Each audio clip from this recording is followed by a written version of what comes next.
Chapter 2. Summary. Arjuna seeking refuge in Krishna. To Arjuna, thus overcome with pity for his doomed kith and kin, Sri Krishna administers a strong dose of reprimand, saying that his attitude befits only a eunuch and not a hero. But Arjuna's sorrow and confusion are so deep-rooted, the reprimand has no effect on him, and he continues in his attitude of self-pity, and finally takes refuge in Krishna as a disciple, seeking solace and instruction. The Immortal Atman. Sri Krishna recognizes that Arjuna's recoiling from his duty of leading his forces stems from two presumptions in his mind. First, the people threatened with destruction are his own nearest kith and kin. This in turn has its basis in his blindness to the essential spiritual nature of man. Ignorance makes him equate man with his visible body, which in turn makes him think of death as total destruction. But the truth is that man's spirit is indestructible. Until man lives by this truth, there can be no abiding virtue in him. In order to bring this home to Arjuna, Krishna, at the very start of his discourse, expounds the high philosophy of Atman in the following words. You pretend to be a wise man in speech, but your behavior is like that of the most ignorant. Your sorrow is for persons who are not in need of it. A wise man takes death as a trifle, for he knows that the essence in man is the Atman, the birthless, the deathless, the eternal spirit, whom weapons cannot cleave, fire burn, or air dry. Birth and death are only of the body, and not of the Atman, and the body in relation to the Atman is like clothes one puts on and throws away, or like the passing stages of life in childhood, boyhood, youth, and old age. Pleasant and painful experiences of life are passing episodes. A man who knows this and is never moved by pleasure and pain, by life and death, is alone wise and fit for spiritual freedom. Death from the worldly point of view. Even from the point of view of a worldly wise man, you need not feel sorry for these men. Death is natural to all embodied beings, and there is no use in sorrowing for this unavoidable occurrence.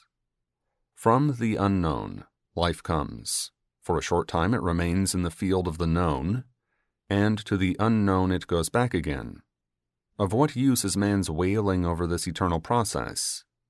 On the other hand, if you avoid your responsibilities in this righteous war, a veritable portal to heaven for the valiant Kshatriyas, every one will say that you have tucked tail for fear of death and fled away for life like a coward. To survive with the stigma of cowardice is worse than 100 deaths. Dead in the field of battle, you will attain heaven. Victorious, you will enjoy the earth. So arise and fight. And if you can practice even-mindedness in pain and pleasure, in success and failure, you shall not incur any sin by slaughter in battle. The Gospel of Dedicated Work.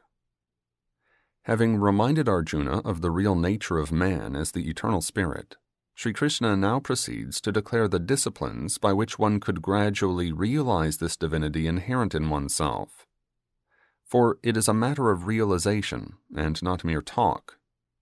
Sri Krishna therefore teaches further as follows. I taught you till now about the philosophy of the Atman. Now hear from me about the doctrine of communion through work. This path is free from dangers and is easy to perform. It seeks to secure the one-pointedness of mind through detachment in work. Man is generally after many worldly enjoyments and ambitions, and hearing that they could be secured through Vedic ritualism, he performs various ritualistic works, one after another, hoping for success. Though they may look like acts of piety, they are only expressions of pure worldliness. They make the mind restless and scattered. But if you can work without an eye on their fruits, your mind will get more and more ingathered and concentrated gradually. The more we are motivated by selfish gains in our work, the more we get steeped in worldliness, and the more we work in a spirit of duty without caring for gains, the more shall we get spiritually oriented. You have therefore got the right only to work as a matter of duty, and not to expect any selfish gain from it, if you want to evolve spiritually. But lack of interest in selfish returns should never make you lethargic or slipshod in work. For communion through work, karma yoga, consists in maximum efficiency combined with detachment. It is for this reason that karma yoga is described as skill in action.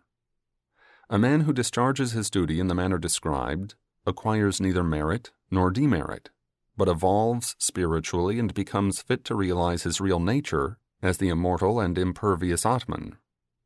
He attains to liberation from the trammels of ignorance. When one is free from longings for worldly enjoyments, one gains spiritual conviction, and one's intelligence is established in steadiness. The man of steady wisdom. Arjuna thereupon asks Krishna how he could recognize a man who has attained to the state of steadiness of intelligence. Krishna replies, "Such a person, having abandoned all desires from his heart, is ever satisfied with the bliss that is in his higher self. Nothing external attracts him. He is unperturbed in misery and happiness alike. He is free from all attachments, fear, and anger. He has such control over his senses that he can withdraw them inward in the presence of the objects that excite them, as a tortoise withdraws its limbs into its shell. The hold of the senses on an ordinary man is very powerful. As a ship on the high seas is at the mercy of the winds, so is the intelligence of man at the mercy of sense objects. One who thinks longingly of sense objects develops attachment for them. Attachments, in turn, grow into strong desires and infatuation. Infatuation effaces man's sense of distinction between the proper and the improper, and he becomes a slave of his animal instincts. In fact, he loses his rationality. So the control of the senses is the pathway to spiritual advancement, and the lack of it to spiritual ruin. And he who is the absolute master of the senses, into whom the stimuli from sense objects can enter without causing any perturbation, as rivers into the brimming ocean, he attains to the peace that passeth understanding. This is what is meant by being established in Brahman consciousness. Attaining to it, a man is never reborn.